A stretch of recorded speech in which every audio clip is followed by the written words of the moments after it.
Recording. All right. Hey there, folks. Welcome to another episode of Rise Like Lions. Hope everyone is doing well. It's been a little bit of time since we've been coming to you with another episode, but I am Kevin. I'm Dave. And we have something to talk about today that is in the news because we're broadcasting here on Sunday, November the 14th, and the COP26 conference just wrapped up the other day.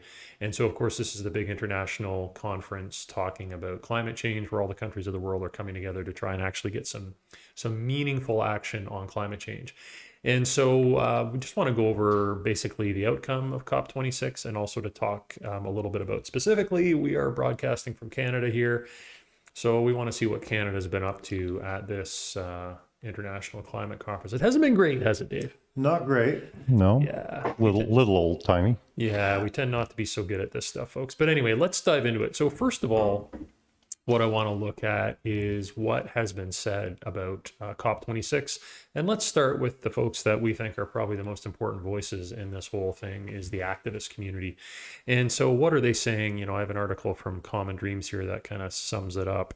It says, with COP26 in overtime, draft deal denounced as clear betrayal by rich nations. So that's not great. And so just, you know, a highlight reel, or I guess a low light reel, folks, is that there was a few things people were hoping to come out of COP26 with. You know, one was clear commitments to reduce fossil fuels, clear commitments to reduce like fossil fuel production, commitments to reduce government subsidies of fossil fuels. And also there was this desire to get money basically to mitigate the impacts of climate change. And so to get, you know, wealthy nations to pony up some cash. And so, you know, in a lot of senses, COP26 fell short on each one of those different goals, right? And so, you know, basically you have people saying, you know, so for instance, here we've got Climate Action Network Executive Director declaring that the latest draft text from COP26 is a clear betrayal by rich nations, the US, the EU, and the UK, of vulnerable communities in poor countries. And so what I also want to do as well is point out that, you know, she lists the US, the EU, and the UK as being, you know, big sort of meanies in this process of basically standing in the way of climate movement on climate change. But actually Canada is playing a big role in this as well. And so there was, you know, again, if we look at what Canadian activists were saying about COP26, you know, they also are talking about there being a disappointing end to the climate change deal. And so you have, you know, folks like the Sierra Club, again, saying this final agreement is a small step, but not the leap, that we need. And so this is an issue, even in terms of the Canadian activist press. You know, Climate Action Network Canada said, we leave Glasgow with renewed conviction that we must fight back against every fraction of a degree of warming to protect the people and the places we love. And so really this is about a fight to keep warming to 1.5 degrees. And, you know, most scientists are saying now we've kind of blown past that. And if anything, we're on track for more like 2 to 2.5 degrees of warming, you know, by 2100. So I want to point out there was a report that came out on Friday. So this was the day that COP26 was supposed to end. And it is a very, very revealing report. And it's put out by a really interesting researcher from the University of Surrey, I believe. I just have to get myself sorted out here. Yeah, it's called the Fossil Fueled 5. And so this report is basically identifying the 5 countries in the world today that are the most sort of intransigent when it comes to climate change. And so these countries are, and there's 5 of them, right? So there's Canada, there's Norway, there's the United States, the United Kingdom, and Australia. And so I want to just focus, obviously we're in Canada here, and so, you know, to focus on our country and what it is that we're supposed to be up to here. Well, it shows that, first of all, you know, in some of our provinces in Canada, we're releasing 70 tons of carbon per year per capita. So this is, for instance, in Saskatchewan and Alberta. And so this is 12 times the global average. So just, right off the bat, we are putting out, there you go, 12 times the global average of what other countries are putting out in terms of emissions. But what's also incredible here is that although Justin Trudeau has said, our prime minister, our ever fashionable prime minister, he has said that he's going to end all subsidies, right, on fossil fuels, which is, yeah. Liberals are committed to that for a very, very long time. I've said it often. A liberal promise. Are you suggesting a liberal promise is maybe not a promise, Dave? You cynical. I'm man. saying it's a very far-sighted thing, a very long-term thing. Because and maybe we'll I'm believe saying, it. I'm saying they would like to just lie if they thought they could get away with it. I mean, I hate to be judgmental, but it sure seems that way. Yeah, and I think I'll believe it when we have proportional representation too, which was the other big Trudeau promise. So there's the real pressure. They have to put a representative government together. That would be nice. Yeah. So, what's interesting though is so we'll park that. Trudeau has said going to end all subsidies to the fossil fuel industry. However, what they're also forecasting between now and 2040 is a 17% increase in oil production. So this is what Canada has brought to the COP26 table and sort of said, well, yeah, we know we're all supposed to be net zero by 2050. And folks, this is what the world is kind of agreeing to in terms of, the climate change goals that we need to have in terms of transitioning away from fossil fuels. Canada's committed to that, which is good.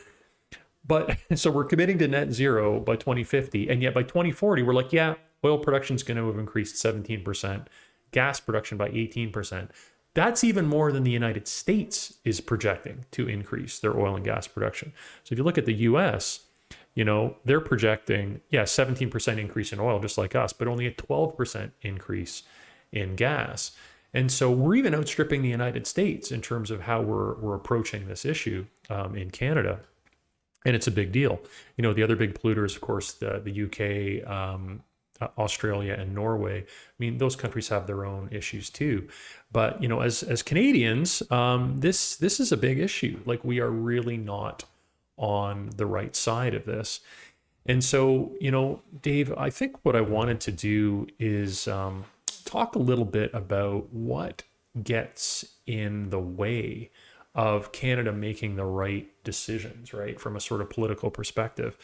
And I think that, what really comes into play here is, folks, we always know there's a tension, right, between the demands of ecology, of conservation, or of, climate change mitigation, of fossil fuel reduction.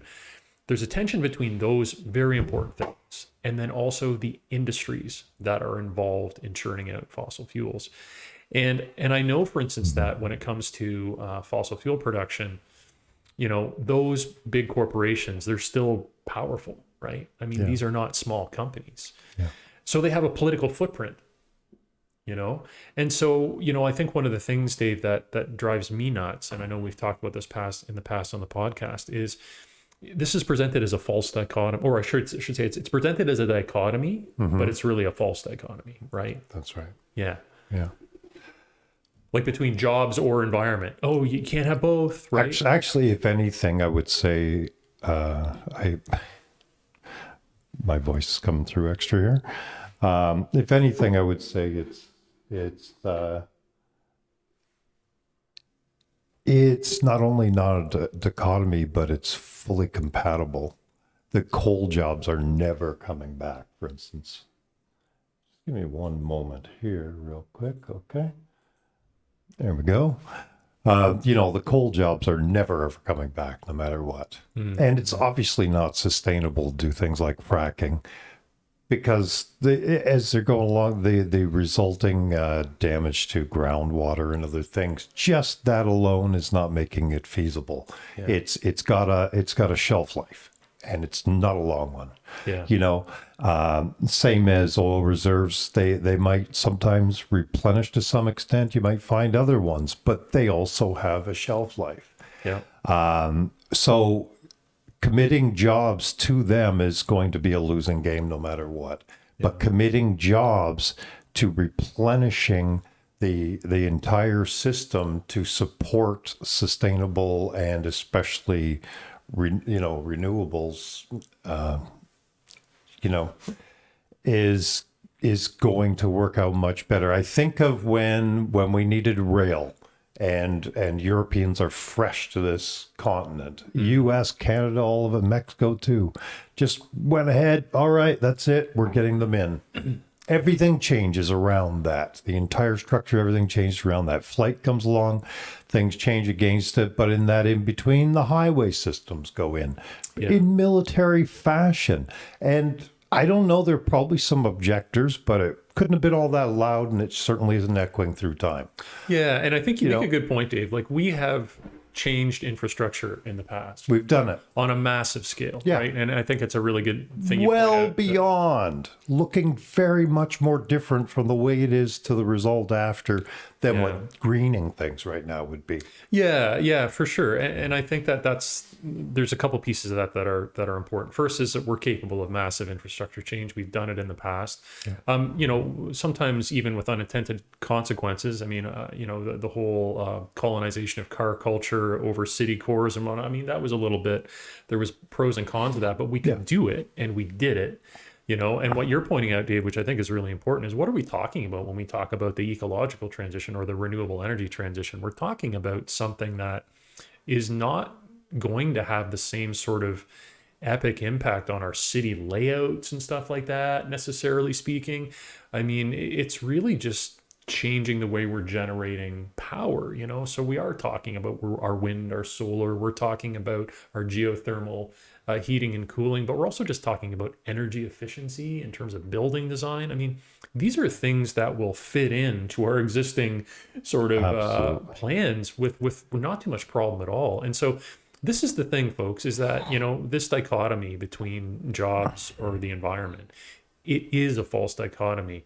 But what needs to happen is that governments need to step into that space, because there is a space, right? When we transition, there is a space where one industry is going to be coming down before the other industry is fully at its stride, right? And able to provide the kind of work and jobs and whatnot that we need.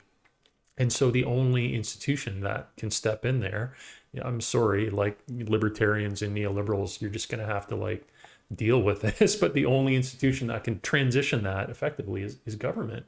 And so what really bugs me is when you hear the rhetoric of someone like Trudeau, he still tends to put out this, and I've heard this right from his face, Dave. It's interesting, because I'm, involved in my union at the college that I teach at. So I was at a Labor Day event, and this was about 3 years ago, and Justin Trudeau was there. He was I almost felt bad for him, because he was literally being chased around the Labor Day, literally running kind of thing. What's he thinking? Oh, it was funny, man. And there's so many protesters, and but he was still, you got to give him credit, he was still pretty unflappable, and he was just running by, like, hey, and then he'd run to another place. And so he came over to where our folks were hanging out in my union, and he came by, and I said, Justin, no more pipelines. We just can't do it anymore. I've got 2 seconds. And he turns to me and he kind of goes, some of your members wouldn't agree. And so it was that. That thing again. Exactly. Well, they would agree if they have an assurance of retraining, better education, if none of it cost anyway to begin with. Yeah. And, and a guarantee of work, then they would even ditch the union itself, buddy. I know, it was such a cheap response, and so bad. And it was depressing in that it's come on, we know you're buying into this false dichotomy. And, but here's the thing. So what he's going to say is, and I understand, and anyone who's quote unquote a political realist in Canada would say, oh yeah, you want to make all these changes? Good luck. You're going to lose Alberta. You're going to lose big chunks of Saskatchewan, other, even other provinces that have any kind of oil industry. You're going to lose all those people. Right. Well, again, if you're stuck in that dichotomy mindset, you will lose those people. They're not stupid. They'll line up against you and be like, screw you. You're going to get rid of my job.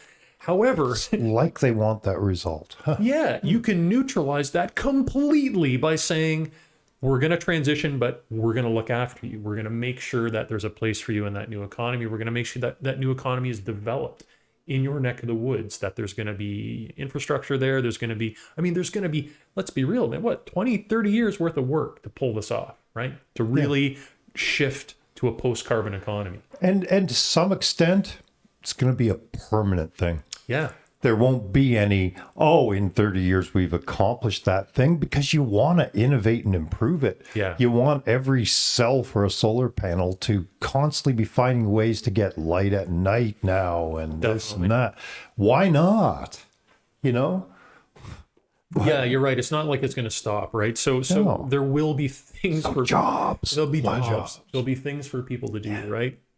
And so it really is in this moment right now. And so folks, just, we've said this before, and we're just big advocates for this idea of a just transition. And we have to start calling BS on our governments that pretend this is not a thing, that pretend like, oh, we can't possibly because, the workers and stuff like that.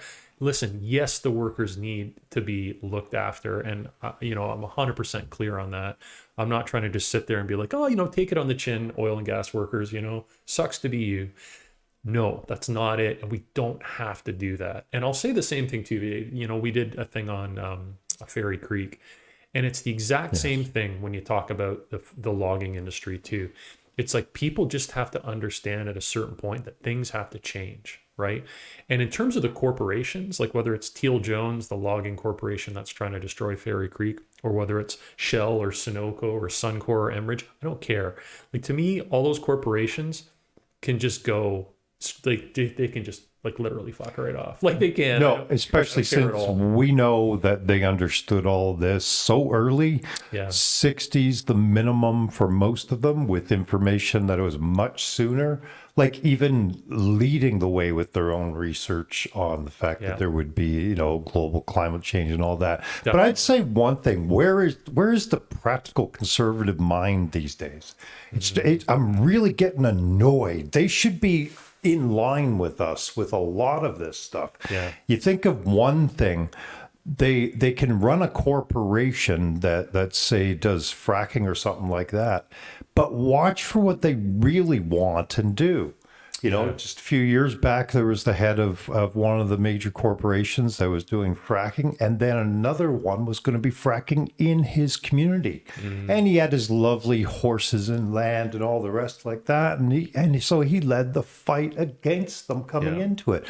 Everybody's aware. We got brown zones and everything. You think they exist with solar and wind and all that? They don't. Worst case scenario, they get used for those things. And there's not as much risk of the kids climbing up and getting electrocuted or something.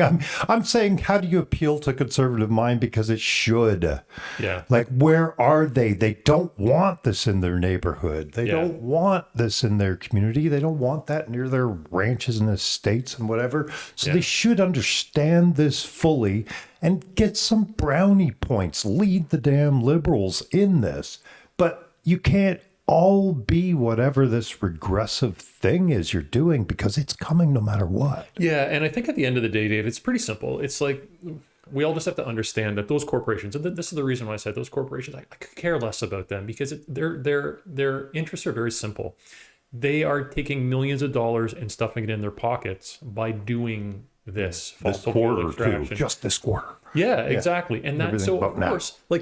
expecting these companies of their own volition to be like, oh, okay, we'll stop making buckets of cash, because the environment, because future, whatever, like they actually care about. They don't. They want to keep stuffing the money in their pocket. So they're not going to do it. They're not going to lead the change. It's going to take governments to tell them, you're going to do this. Yes. But then again, I'm saying screw those companies. I'm not saying screw their workers at all. And again, government can neutralize that quote unquote dichotomy, by supporting the workers in transition, right? And so I would just really hope that, as Canadians, that we take a real hard and honest look at what our government is doing in the world today. We are not leaders on climate change. It's completely ridiculous. It's ridiculous that we try and blame India and China all the time. Yeah, India and China have their own fossil fuel emissions issues for sure. But it's like pot calling the kettle black times 10. Especially when China is objectively on the move with these things. They're converting entire mines and everything and dead areas for solar and all that kind of thing. And they're building enough that pretty soon they're also taking vacations from emissions, whole days, sometimes longer in big sectors that pollute. We're doing that 0%. So, Yeah, we have a lot to do, right? whatever you feel about China or something, I'll tell you, as far as this, no, they're moving along. So that's long term, they'll get to that. We're still saying, oh, it's going to increase by 20%. And Yeah, 30, exactly. So on. let's, as Canadians, folks, let's pressure our government to truly be leaders on climate change. And in order to do that, they got to stand up to the fossil fuel companies.